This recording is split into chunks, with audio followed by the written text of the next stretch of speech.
A paz do Senhor Jesus, meus irmãos, sejam bem-vindos. Vocês estão num canal falando de Jesus. E, gente, hoje nós vamos falar de um tema especial. Hoje nós estamos com um estudo, maravilhoso. Nós vamos falar sobre a Bíblia. Se vocês irem no canal, vocês vão ver que eu trouxe um estudo ontem. Eu postei esse vídeo ontem. Não sei que dia você está vendo esse vídeo, mas hoje aqui é segunda-feira. Quanto é do mês, que é isso? 20. Dia 20 do mês 6 do ano 2022, né? Vai que você esteja vendo esse vídeo aí de 2030. Então, só para você saber aí, um livro já se torna um vídeo de história. Aí. E aí, gente, eu gravei um vídeo falando sobre a Santíssima Trindade. Então, entre no canal, procura esse vídeo, tema lá, Santíssima Trindade. Ótimo esse tema. E hoje nós vamos falar de... Estava pensando em um tema para o vídeo de hoje.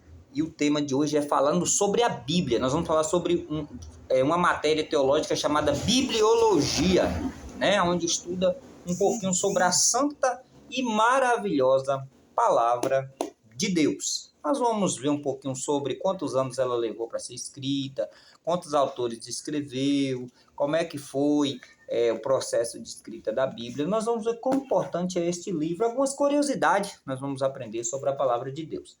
Então, você que não é inscrito nesse canal, já eu te peço que você se inscreva nesse canal, deixe seu like, ative o sininho de notificação e dê seu comentário, o que você achou do estudo, o que você quer saber mais, porque esse tema é vasto, não tem como nesse vídeo aqui eu tratar todo o tema da Bíblia. Eu vou ver se eu divido em 2 ou 3 vídeos, mas não vai ser consecutivo não. Eu vou gravar esse aí depois... Tem outros temas, eu volto aí um pouquinho sobre esse aqui, porque é um tema muito vasto, a Palavra de Deus. E é muito bom estudar. A Bíblia, gente, ela é um livro singular, um livro único. Trata-se do livro mais antigo. Você sabia que a Bíblia é o livro mais antigo do mundo? É um dos livros, um dos livros, né? Não é o único, é um dos livros mais antigos do mundo. É a Bíblia.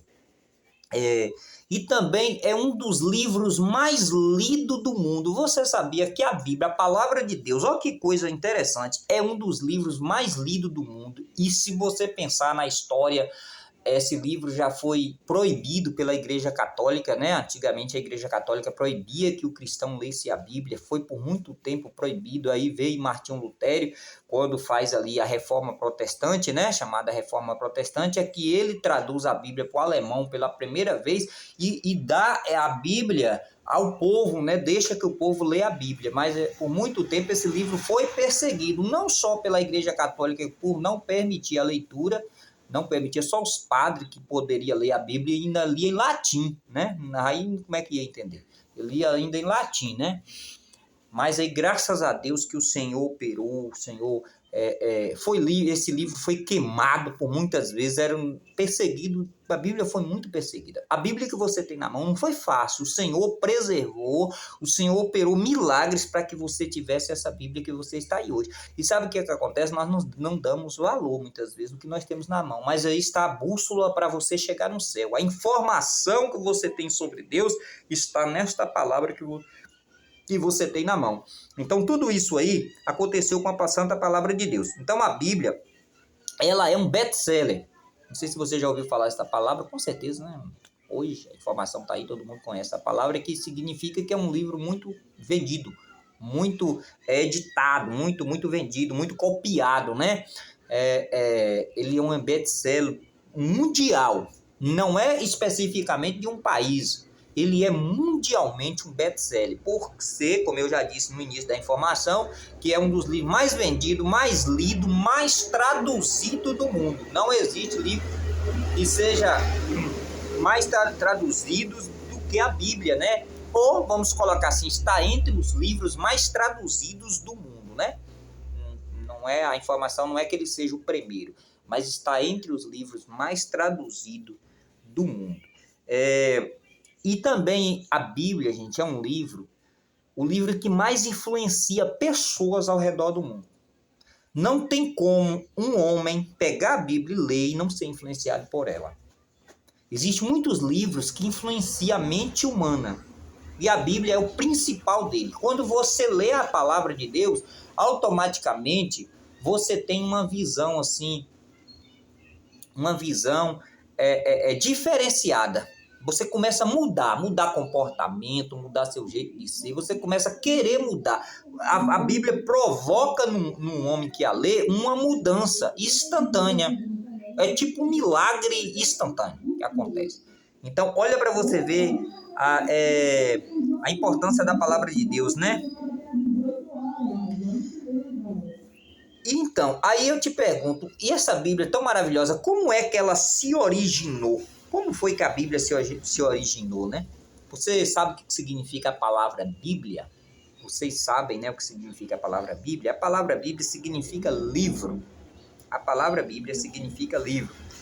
E esse nome entrou para a língua moderna por intermédio do francês, passando primeiro pelo latim, Bíblia, com origem no grego, Biblios. Originalmente era o nome que se dava à casca de um papiro do século XI. Uma árvore onde as pessoas, uma árvore onde as pessoas tiravam a casca para poder se escrever nessa casca, né? Então, ela se origina dali, essa palavra, né? Por volta do século segundo depois de Cristo, né? Os cristãos usavam a palavra para designar os escritos sagrados. Então, por volta do século II depois de Cristo, aquele cristão que a igreja, né, começou a usar esta palavra para falar sobre os livros sagrados, porque antes não tinha esse nome. Não significa que Jesus chegou lá e falou: pega a Bíblia, que Jesus tinha uma Bíblia, né, que nós conhecemos como Bíblia, que é o Velho Testamento. Jesus usava o Velho Testamento. Jesus pregava sobre o Velho Testamento. Jesus lia o Velho Testamento na sinagoga, nos templos. Mas não significa que Jesus ia lá e dizia assim: pega a Bíblia para eu ler, ou eu estou com a Bíblia na mão. Jesus não conhecia essa palavra. Essa palavra foi usada no século II, ou seja, 200 anos depois da morte de Cristo, é que os cristãos passaram a usar esta palavra para poder designar o nome dos seus livros, né? Dos nossos livros, que é os livros sagrados, né? A Bíblia compõe-se... Vocês já observaram que quando a gente chega, tanto na igreja católica, quanto na igreja evangélica, quando o padre vai ler, ou o pastor, ele fala: abra sua Bíblia no Velho Testamento, livro tal, ou Novo Testamento. Então você entende aí que há duas divisões. A Bíblia ela é composta por duas divisões, né? O Novo Testamento e o Antigo Testamento. O Antigo Testamento foi escrito pelos judeus, pela comunidade judaica. Ela foi escrita e preservado pela comunidade judaica. E o Novo Testamento foi escrito entre o primeiro século depois da morte de Cristo pela igreja, pelos cristãos, né, daquela época. Então, entre o Velho e o Novo Testamento, nós temos um período de 400 anos entre um e outro. Olha a diferença. Um e outro temos ali. Por isso que algumas Bíblias, não sei se vocês já observaram, mas você deve ter uma Bíblia em casa. Algumas não, todas as Bíblias têm isso, né? Abre a sua Bíblia no último livro do Velho Testamento, entre o Evangelho de Mateus e o livro de Malaquias, né? Que é o último do Velho e o primeiro do Novo. Mateus, você vai ver que tem uma folha em branco. Essa folha em branco, ela está falando alguma coisa, mesmo que ela está em branco. Se você estudar, você vai saber, e aí vocês vão saber agora. Significa 400 anos de silêncio de Deus. Deus parou de falar no livro de Malaquias, o último livro em que Deus falou. Aí Deus ficou 400 anos em silêncio, não houve profecias, né? Aí nesse período se produziu apenas os livros apócrifos, que a Igreja Católica usa 7, né? Mas que não faz parte do cânon sagrado, e a Igreja Ortodoxa usa 14, foi produzido 14 livros. A Igreja Católica aceitou 7 e descartou 7. E aí a Igreja Ortodoxa ficou com os 14 livros. E a Igreja Evangélica Protestante não aceita os 7 porque não aceita nenhum dos livros, nenhum dos 14 livros. Porque não contém a inspiração de Cristo, de Deus, né? Deus não foi Deus que inspirou, é livro de história criado pelo homem. Foi a história que se produziu naquele período de 400 anos em que Deus não falou com o homem. Então ali você vai encontrar Macabeus, você vai encontrar, falando da Igreja Católica, né, Sabedoria de Salomão, alguns livros assim, mas não significa que você não possa ler. Você só não pode dizer que tem inspiração divina naqueles livros, né? Aqueles livros não contêm inspiração divina, são livros de história. Agora a Igreja Católica usa como livro contendo a inspiração divina, mas na verdade eles não contêm inspiração divina, são livros humanos. Então as doutrinas que ali tem não servem para que a gente siga, né? Então, é só questão de informação. Aí Martinho Lutero, quando ele faz a reforma protestante, né? Ele era um monge, né? Um padre da Igreja Católica, ele entende que aqueles livros não continham inspiração divina e ali ele descarta aqueles livros da Bíblia que nós temos hoje. A nossa Bíblia hoje contém apenas 66 livros, né? Então, ó, para você ver quanto que é interessante estudar sobre a Palavra de Deus. A Palavra de Deus, ela é interessante. Então, como eu estava dizendo, né? O tema é os dois livros, né? As duas partes da Bíblia. Temos o Velho Testamento e o Novo Testamento. Eu acho melhor a palavra aliança, porque quando a gente vê esta palavra testamento, a gente pensa em quê? Em um fazendeiro, um homem, um rico, um empresário que tem muitos bens e que antes de morrer faz um testamento e deixa ali escrito que vai se dividir os seus bens com suas famílias, seus filhos, seus funcionários e tal, né? Então, testamento, a gente tem essa visão no Brasil. Nossa visão é essa, né, de testamento.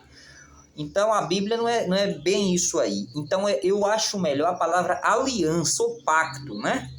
Que é uma aliança, um pacto de Deus com o homem. Duas pessoas que se juntam e faz uma aliança, um compromisso, né? Então, a palavra aliança, eu particularmente acho que se encaixa melhor na Bíblia. Então, nós temos a aliança de Deus com os judeus no Velho Testamento e a aliança de Deus com a igreja, né? Com a igreja no Novo Testamento. Antigamente a Bíblia não era dividida como nós temos hoje entre versículos e capítulos. Você sabia? A Bíblia não era assim. A Bíblia era um livro corrido. Não era dividido, toda bonitinha. Você pega lá, tá tudo certinho. Versículo tal, Salmos 23, versículo 2. Não, isso aí foi muito, tá? Tempo, 200, 300 anos aí atrás, que dividiram a Bíblia em versículos e capítulos, como nós temos hoje. Por que os estudiosos, os teólogos daquela época fizeram isso? Para que facilitasse, na hora da pregação, em dizer para a congregação em que texto irá ler, qual é o texto que será lido, aonde é que ele se encontra, né? Ficou bem mais fácil, eu acho bem mais fácil dessa forma. Eu nem imagino como é que seria fazer uma pregação com a Bíblia sem capítulo e nem versículo, totalmente corrida, né? Mas era assim que ela tinha. Agora, os judeus foram o primeiro a fazer isso com o Velho Testamento. Depois veio os escritores cristãos que fizeram isso com o Novo Testamento. E me desculpa que me falhou a memória o nome do padre, né, que fez isso no Novo Testamento. A Bíblia, ela é dividida por seções. E olha que está aqui uma forma ótima de você compreender a Bíblia, de você ler ela e você compreender melhor.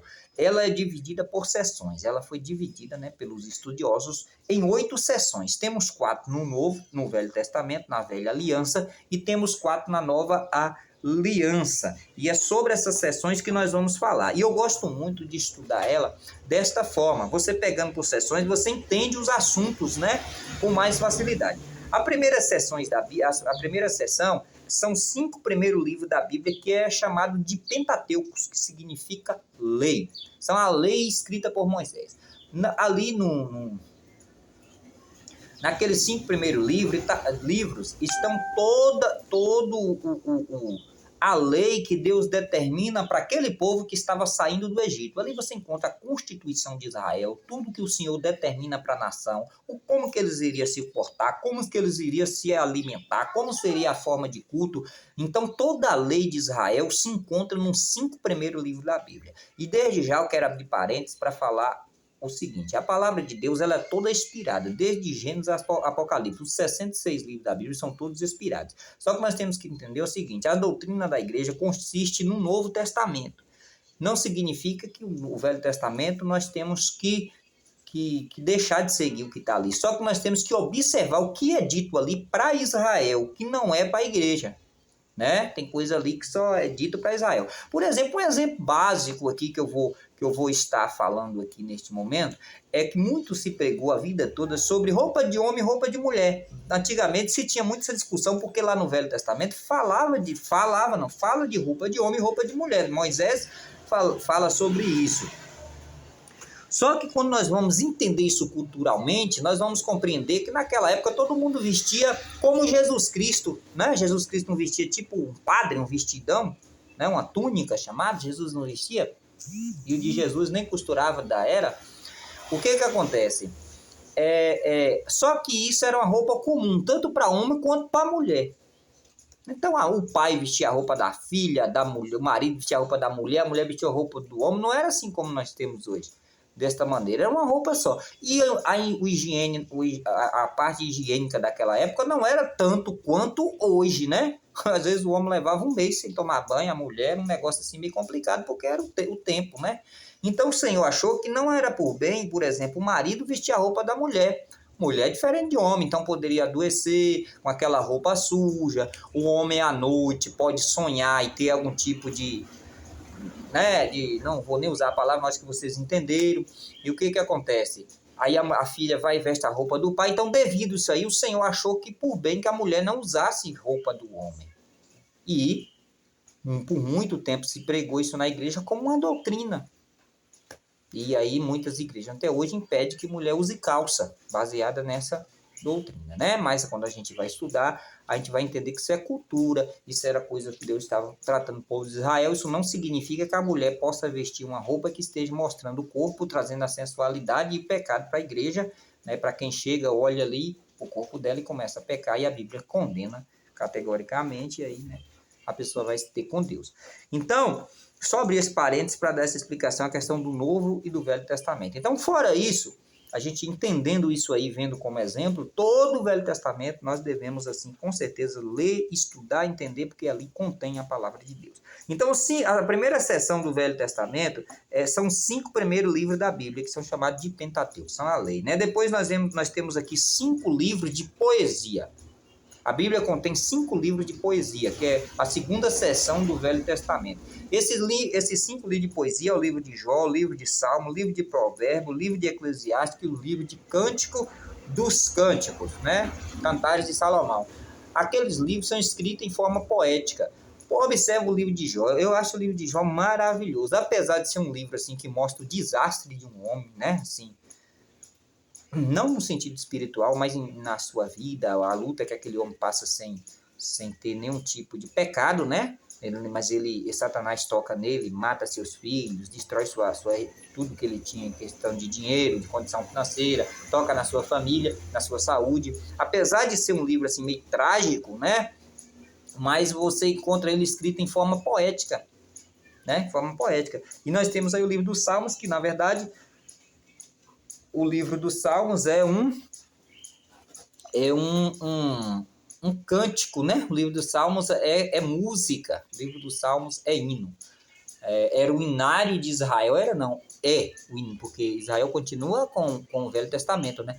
É um hinário de Israel. Muitas músicas foram compostas por Davi, compostas por Salomão, Moisés, né? Acho que é Salmo 90, foi composto por Moisés, filho de Coré, compôs muitos salmos, né? Era levita. Então, aquele livro é uma poesia musical.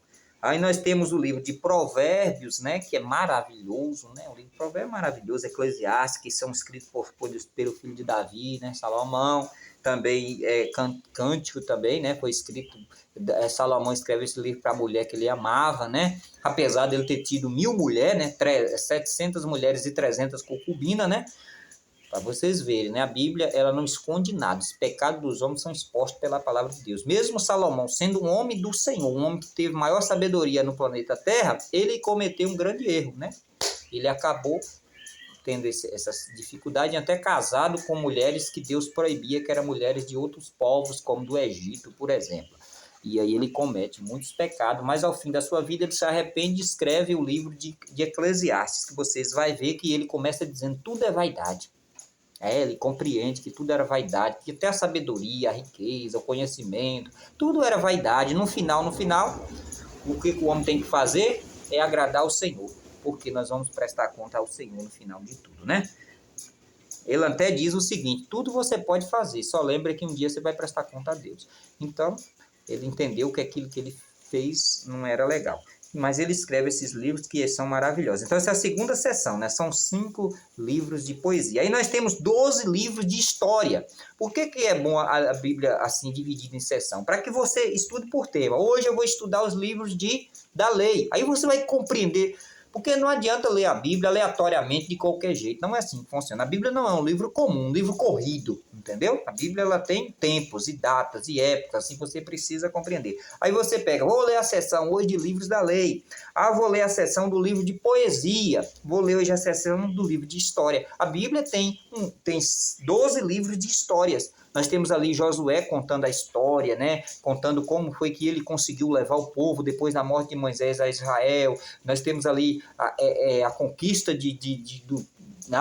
como foi a conquista dos judeus da terra prometida, quando caem os muros de Jericó, como é que foi, como foi dividiu as tribos, as terras, como foram divididas para aquelas nações, e ali começa-se a nação a dar os primeiros passos na terra prometida. Você encontra no livro de Josué. Aí depois vem um livro de Juízes, que já conta uma época em que os juízes governavam Israel. Israel não tinha rei, como as demais nações, presidente, governadores, não tinha, era simplesmente um homem que era levantado e julgava a nação, como por exemplo, o último juiz foi Samuel, foi o último juiz do povo de Israel. Então, ali se encerrou e começou um reinado em Israel através de Saul, foi o primeiro rei de Israel, daí se seguiu e até os governos de Israel que nós temos hoje, que é parlamentarismo, se eu não me engano, é isso mesmo, parlamentarista, né, que é a forma de governo que Israel tem hoje. Israel é um país muito antigo, um dos países mais antigos do mundo é Israel. Aí nós temos aí Josué, Juízes, nós temos o livro de Ruth, nós temos o livro de 1 Samuel, 2 Samuel, 1 Reis, 2 Reis, temos as crônicas, né, 1 e 2 crônicas que se dividiram em 2 livros, né, com a crônica, você sabe, né, conta as histórias ali daquela região, naquela época. Nós temos Esdras, nós temos Neemias, nós temos Esther. Então, esses são livros de história. Aí você decide, hoje eu vou ler sobre a história de Israel. Então fica mais fácil, você pega esse conjunto de livros e você lê e você compreende a história com muita facilidade. Mas você imagine se você fazer isso aqui. Eu vou ler um livro de história e vou ler um livro da lei. Você pode fazer isso, mas você vai confundir sua cabeça, porque o livro da lei está tratando de lei. Os 5 livros da Bíblia, primeiro escrito por Moisés, trata de lei. Mas aí você começa a ler história de Israel, você já está lendo lá na frente, então você não compreendeu nada. É melhor você pegar por seções. Então pega por seções que você vai ter mais facilidade e você vai ter mais aproveitamento. Aí nós temos aí agora a 4ª seção de livros, que é os livros proféticos. Essas 4 seções, elas se dividem em 2. É uma seção, mas se divide em 2. Se divide em profetas maiores e profetas menores. Não é o termo menor e maior, não está falando de valores, de que um é mais importante do que o outro. Está apenas falando acerca de tamanho de livros. Nós temos os 5 livros maiores, que são Isaías, Jeremias, Lamentações, Ezequiel e Daniel. Esses são profetas com seus livros grandes, né? Livros com 50 capítulos. E temos os livros com, às vezes, 2, 3 capítulos, 1 capítulo, né? Que é os chamados profetas menores, que são eles: Oséias, Joel, Amós, Obadias, Jonas, Miqueias, Naum, Abacuque, Sofonias, Ageu, Zacarias e Malaquias. São os profetas menores. Nós temos também, agora, essas 4 seções do Novo Testamento também, que você pode ler por seções e é maravilhoso, é fascinante ler desta maneira. Você tem aí os 4 primeiros evangelhos, né, que foi escrito pelos discípulos de Jesus Cristo, foram escritos por Mateus, escrito por Marcos, né? Marcos foi o primeiro evangelho, apesar de ser o segundo que está na Bíblia, foi o primeiro evangelho a ser escrito. Nós temos ali o evangelho de Marcos, nós temos o evangelho de Lucas. Lucas era um médico, era até, por sinal, o médico do apóstolo Paulo, entendeu? E ele escreveu o evangelho de Marcos, né? O evangelho de Lucas, né? Que ele escreveu para um homem chamado Teófilo. Ele escreveu acerca dos acontecimentos ali. Ele escreveu também o livro de Atos dos Apóstolos, escrito por Dr. Lucas, né? Ele escreve esses 2 livros. É muito bom o livro de Lucas. Temos o evangelho de João, né? Esse evangelho é maravilhoso. João era fenomenal. Temos um livro de história, que é o livro de Atos, como eu falei, que é onde Lucas escreve a história da igreja. Lucas andou com Paulo, né, por muito tempo, e Lucas pôde contemplar, assim, a história da igreja, o desenvolver da obra de Deus, os milagres do Senhor Jesus. Jesus, o quanto Paulo sofreu, o quanto os apóstolos sofreram, a morte de Estevão pelo apóstolo Paulo. Não sei se vocês sabem, mas Paulo ajudou a matar Estevão, quando antes de Paulo se converter ao cristianismo, matou Estevão apedrejado. Na época, Paulo, né, você vai encontrar isso aqui no livro de Atos, a história. Paulo, ele perseguia a igreja, ele entrava nas casas que estavam tendo os cultos, arrastava os pais de família que estavam ali, matava em praça pública, entregava às autoridades. Paulo foi terrível para a igreja de Cristo. A igreja tinha muito temor do apóstolo Paulo, até que um dia Paulo indo perseguir uma igreja, entendeu? Em uma determinada cidade, o Senhor Jesus aparece para ele, frente a frente, e ele cai no chão, né? Algumas pessoas falam que ele cai do cavalo, mas não tem isso na Bíblia. Você não vai encontrar que ele estava em cima de um cavalo, né? Até porque naquela época usava camelo. Mas as igrejas pregam, né? Igreja católica, tal, prega que ele caiu de um cavalo, mas não tem isso lá. Então o que acontece? Eu prefiro apenas o que está lá. Diz que ele cai, entendeu? Ao topar Jesus, ele cai e imediatamente ele fica cego, né? O Senhor cega ele naquele momento e diz para ele o seguinte: Paulo, duro é para você combater contra os arguilhões. Você não está combatendo contra ele, você está combatendo contra mim. Você entendeu? Então o que acontece? Naquele momento Paulo passa a conhecer Jesus e entender que Jesus realmente era o Filho de Deus. E ali Jesus manda ele ir até a casa de um homem chamado Ananias, e chegando na casa de Ananias, Deus dá uma... Olha que é muito interessante, né? Deus dá uma revelação ao homem que ia receber ele, né, Ananias, e ali que ia chegar Paulo lá, e Ananias fica até meio assustado quando Jesus fala com ele sobre isso, porque Ananias também, como sendo igreja, tinha até medo de como Paulo fazia, né? Paulo era muito violento. Então, o que acontece? Mas o Senhor manda que ele recebe, Ananias ora por ele é curado a sua visão, ele fica 14 anos aprendendo. Paulo não começa a pregar de um dia para a noite. Paulo fica 14 anos aprendendo para depois sair para pregar o Evangelho de Cristo.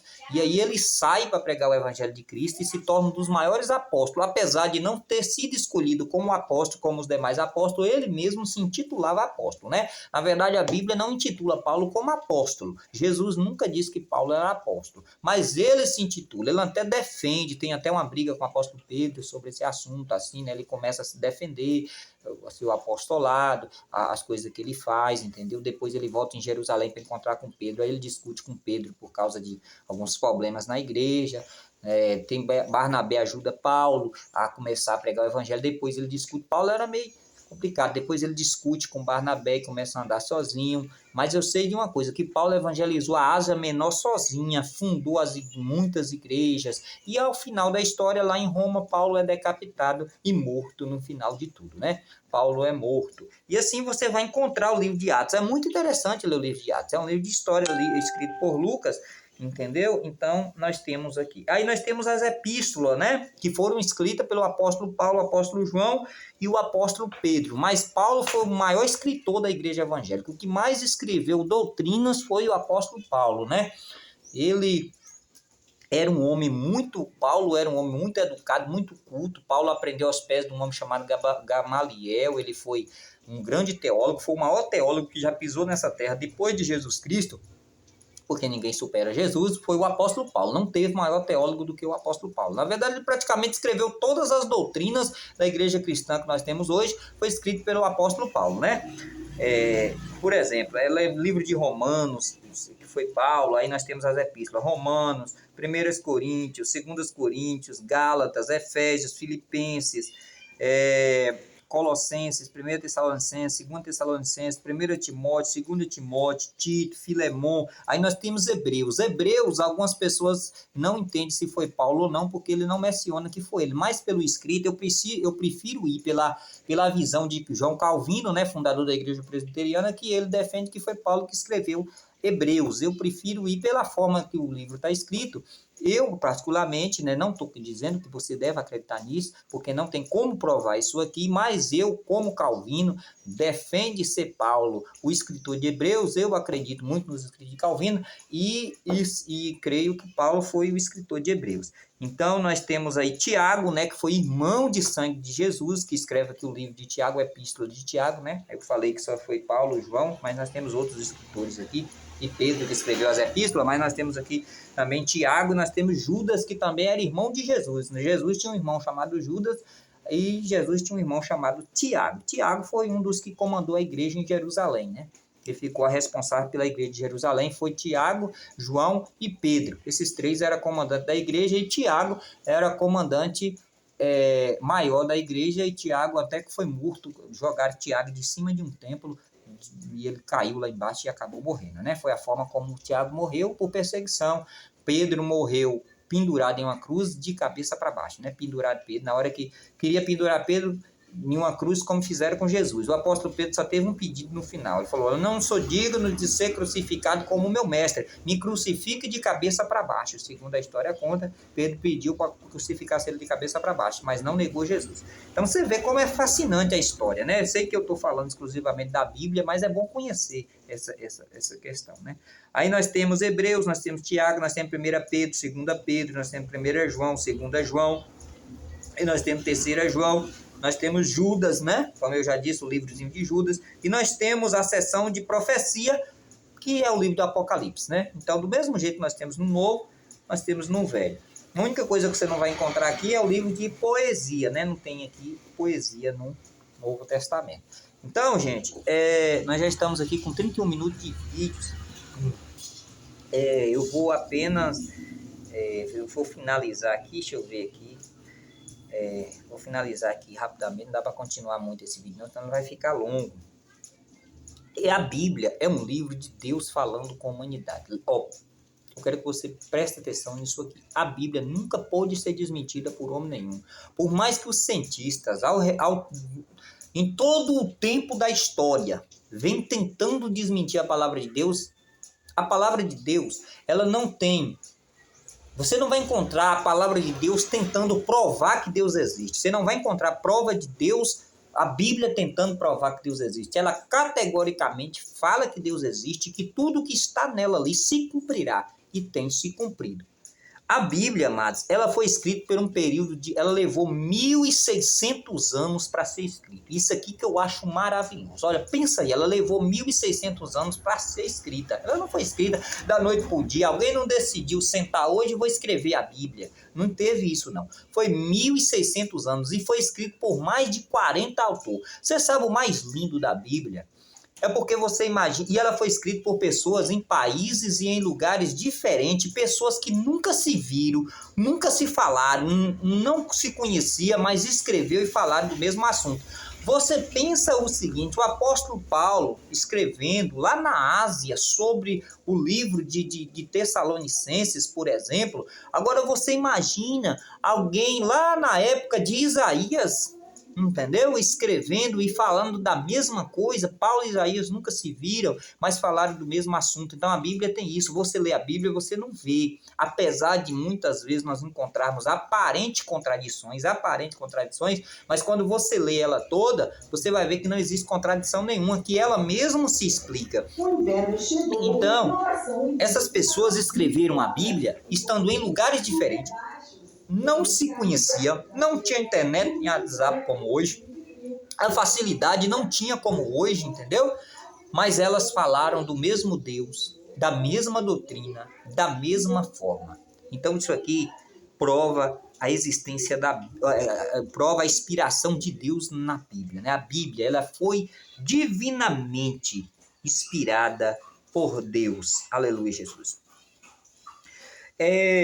Já estou encerrando, só quero dar umas informações para vocês aqui. Por exemplo, a Bíblia, ela tem, né, no seu Velho Testamento, 39 livros, tem no Novo Testamento 27 livros, em toda a Bíblia, no caso eu estou falando da Bíblia que eu uso, né, como eu sou evangélico, da Bíblia minha, protestante, como a Igreja Católica costuma chamar quem é crente de protestante, ela tem 66 livros, ela tem 66 livros, né? Aí agora ela tem no Velho Testamento 929 capítulos e tem no Novo Testamento 260 capítulos. Na Bíblia toda ela tem 1189 capítulos. Nela tem no Velho Testamento de versículo, tem 23.214 versículos, e no Novo Testamento tem 7.700 959 versículos. Então, totalizando na Bíblia toda, ela tem 31.173 versículos, a Bíblia toda. Ela tem, no Velho Testamento de palavras, ela tem 592.439 palavras no Velho Testamento, e no Novo Testamento ela tem 181.253 palavras, totalizando, né, 773.692 palavras na Bíblia toda. Letras, a Bíblia tem 2.728.100 letras no Velho Testamento, e ela tem, no Novo Testamento, 838.380 letras. E ela tem na Bíblia toda 3.566.480 letras, né? O livro do meio é o livro de Provérbios no Velho Testamento, no Novo Testamento é 2 Tessalonicenses, e na Bíblia todas é Miqueias e Naum. O capítulo do meio é Jó, do Velho Testamento, do Novo é Romanos 13, 14, né? E no Velho é Jó 29, e da Bíblia toda é o Salmo 117. Então é isso aí, essas são informações. Não trouxe todo aqui, porque o vídeo está ficando muito grande. Depois eu vou fazer um outro livro, um outro vídeo. Eu vou fazer um outro vídeo, né? Falando mais um pouquinho sobre a Bíblia. Nós vamos falar sobre os canons sagrados, por que a Igreja Católica aceita uns e não aceita outro, e por que a Igreja Evangélica também não aceita uns e não aceita outro, porque a Igreja Ortodoxa aceita, tem mais 14 livros a mais, né? Nós vamos falar sobre o canon sagrado do Antigo Testamento, o canon do Novo Testamento, você vai entender o que significa a palavra canon. Vamos falar sobre o autor das Escrituras, vamos falar sobre a credibilidade e veracidade da Bíblia, né? Nossa, tem muita coisa para falar. E desde já eu quero dizer que eu estou usando o Manual de Teologia para trazer esses assuntos aqui. Então isso aqui é confiável, você pode conferir tranquilamente, as informações aqui são verdadeiras, pois estou usando um Manual de Teologia. Então, que Deus abençoe sua vida, tenha um ótimo dia. Se você não é inscrito nesse canal, você se inscreva, e que Deus te abençoe. Leia a Bíblia, leia a palavra do Senhor. A Bíblia diz: crescei na graça e no conhecimento.